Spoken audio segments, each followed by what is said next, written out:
Welcome back, my gardening friends. Well, I'm getting excited. These are the red onions grown from sets, and normally very difficult to grow without them actually going to seed. The area here was I used some organic manure, and basically that was it. I grow onions here every year. I grew me red onions here last year. So I thought, we'll give it one more go. Just Wilko's own red onion sets, planted late last year, and we haven't had one go to seed. Now you watch, there's one here that I would like to go to seed because it's the best one. I'm going to leave that in, but I'm going to harvest these now. But they didn't get much water at all until the spring, and then it's been water every day without fail, and this is how I've got my red onion harvest for the first time ever in such a quantity. So I'll get these dug up and I'll get them on a rack and they can dry in here. We'll get tidied up a few of the weeds as well, and we'll see what we've got.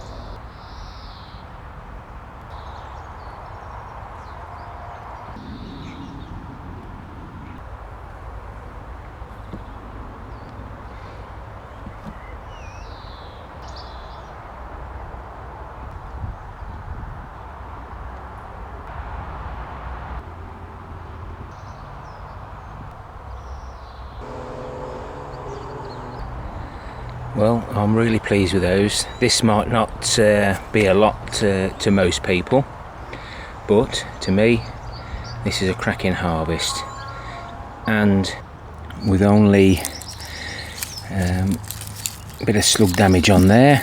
These little ones are okay, they'll be used straight away. That one's had it. Oh, mind you, now there's a solid bit there. Never waste nothing. Take that home. Again, it doesn't look pretty, but we've got a little bit of good there. Oops, yeah, that one's not edible. So if that's a little bit of white rot, I'm not going to put that down. Maybe, or it's just because I've been watering far too much. But that's my little secret of how to get sets to grow without going to seed. It's worked for me. Whether it works for anyone else, you never know. But that's what I've done different this year. Plenty of muck, the same bed, ample watering once we get to spring, whether it's rained or not. And this one can stay where it is until it does go to seed, and if it doesn't go to seed, then we'll harvest it. But any tips on trying to get them to go to seed, I'd much appreciate it. Do I take it up and then replant it somewhere else? A little bit of help there, guys, please. A quick look at the Kelsey onions. This one's still growing.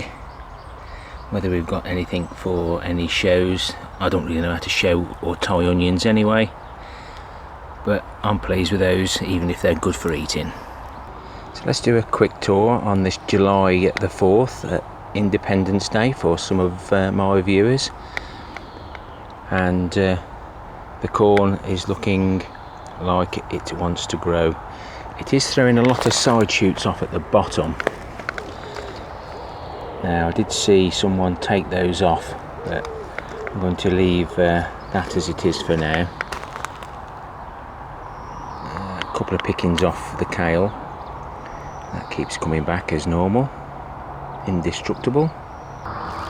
Giant red cabbages in the small brassica cage.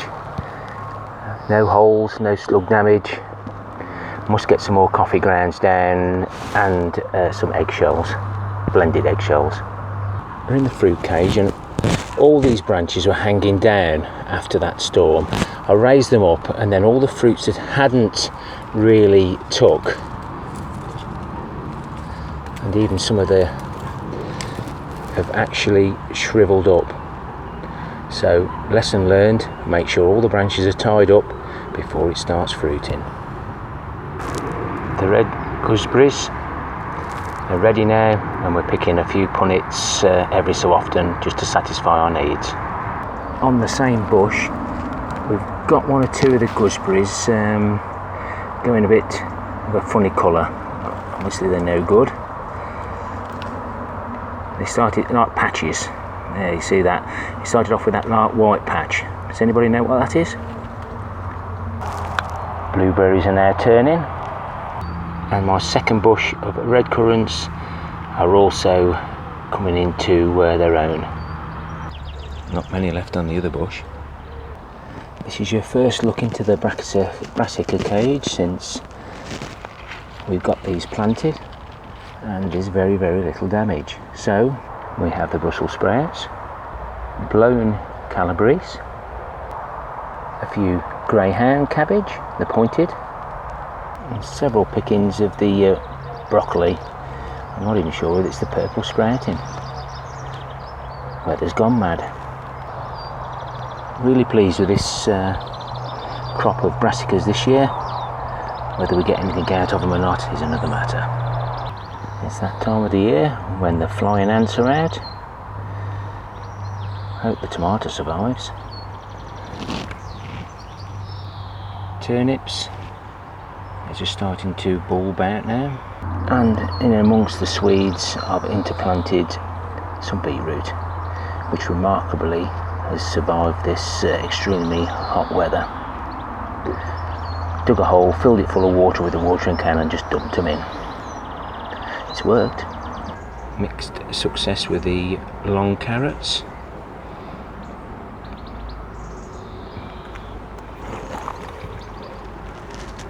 Long, very long parsnips. They're looking quite healthy. Giant parsnip, giant carrot, giant beetroot. Mustn't keep looking.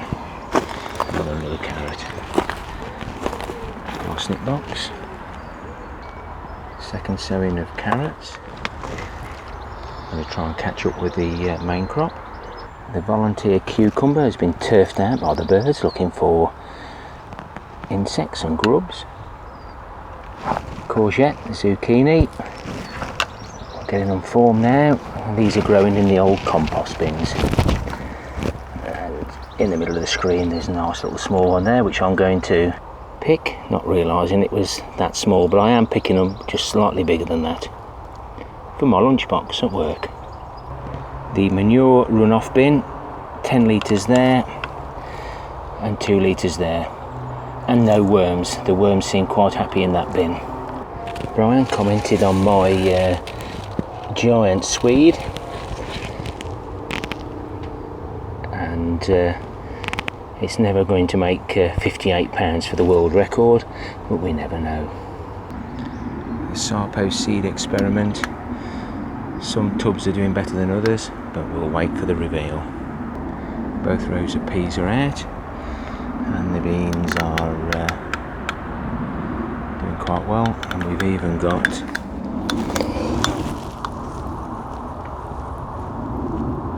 some French beans to pick. For some reason the wasps are unhappy with me. They've built a little home in my shed. A little bit of sad news, my next door neighbour, the plot holder, has had to pack his allotment up due to ill health, and we've always got on, etc. And he's given me those 5 barrels and the water and an IBC. These are some giant marrows. They've come from a £70 marrow. He's given me loads of different seeds. I'm going to do a separate video on the Facebook group that's actually helped me. But they're going well. It's a bit late, but they are going well. But we'll do an update another day. Well, if you remember, I had 2 volunteers that look like courgettes. There's one there, and the other one's hiding there. But it's definitely not one that I've grown before, because it looks like it's got yellow fruits. Now it's either been pollinated and it's come as something else, But can you help me with that? Do we know what it is? The lettuce in the polytunnel, they don't like the heat, and they've gone to seed, or going to seed. But with the pick and cut and grow, they're doing, I've done really well out of them. Trying to keep these carrots under control, but they can stay here for now. And the gem squash, I've taken one off and tried it. I'm not sure about that at the moment. And when we steamed it, obviously I didn't take the seeds out because you only had a little bit of flesh. But we'll cut one open at one stage, see what they look like.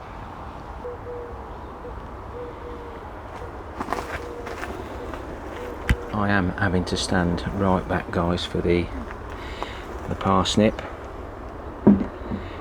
This one has gone, I think, so it might be interesting to have a little look at that one. And the big onions inside, and no bigger than from Pete's back garden. Oh, let's have a look at the grapes. My grapes are hanging well, and I think they'll fill out nicely. Won't even have to thin the bunches out. I may have done something right for once.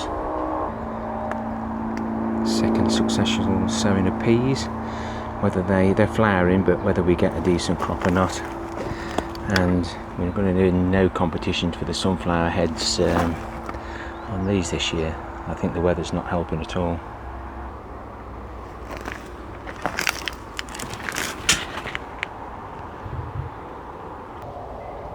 Even the lettuce outside has started to, but this has been in a while.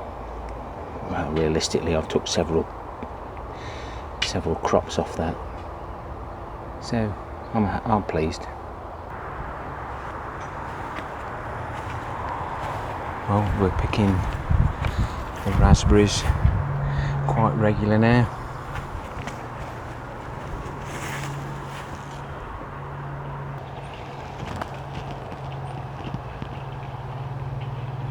Blackberries are coming on nicely, yum yum. Don't think I'm going to get a pear this year. If I do, I'm not sharing. It doesn't look like it's growing much. I haven't sprayed for blight this year because of the weather. Warm and dry, blight can't live on that. And we've got some decent foliage, and most of them now have had the flowers on. And the occasional one gives us the seed pod. This is what I grew the Sarpomeras from, the seeds from that. Take that off, it'll encourage the tubers to grow down below. The replanted pendulum javelin is doing a lot better than my last two pots that I haven't touched yet. And it won't be long now before we start getting some tomatoes. The leeks are growing on nicely, even though I did chop their heads off and chop the roots off. Some people don't always recommend that, but I've got to try something different, guys, and the only way you know is by trying. I could have done half and half really, but silly me. Got scissor happy. That's my new IBC. The frame's up there. I didn't know where to put it, but it looks like I've got to build it somewhere there, exactly where the plant food is, and have it the same height as the wall, and maybe chop these down. Then I've got more storage for some of the liquid plant foods that don't actually stay in the barrels. But I've got the extra barrels now, so I might empty the contents out of those into the new barrels once I've used the water, and empty the nettle tea back into the right container, and it's going to be situated up there. Always worried about putting it there, about getting access because of the roof, but it won't matter now because it can stay exactly where it is. Now I've got the extra barrels and extra space, and because I've got that, I'm in an extra mess again. You move one lot of junk into another corner, and potato in a bucket of stones, not doing as well as William Coleman's. His is looking very, very vigorous, and we'll probably get a better harvest than mine. This is a single potato against a single normal size Marfonia potato against the pea-sized potato. And if you look at London Worm's latest video, I think it's his latest video, he put 3 pea-sized potatoes in some pots and got a wonderful harvest. Well done to you. Got a little repair to do there. I've got that piece. I'm just going to use a bit of silicone. It's at the top, it ain't going to hurt. It is a little bit brittle. Why is it brittle? Because I broke it. So I'll put it back into place, put some silicone around it, and hopefully that will just stop anything getting into it unnecessarily. Well, I did as Bill and Val from 2 Plots of Heaven said. Keep cutting, keep cutting. Can't cut quick enough now. They're looking absolutely gorgeous.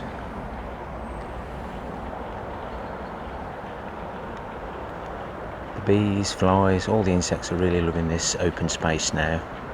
The wildflower garden. Strawberries in the planter. They're doing really well until you get to here.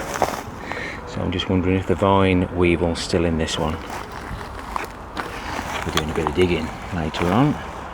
And the 4 tomatoes and the cucumber are doing well in the box. Just using that space up until I get some more strawberry plants.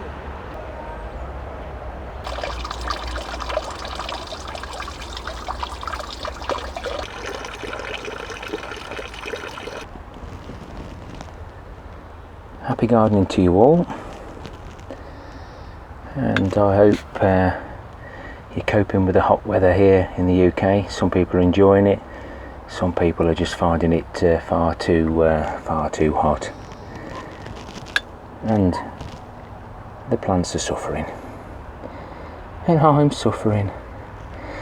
Just a quickie, you've got the celery there in the bucket of liquid.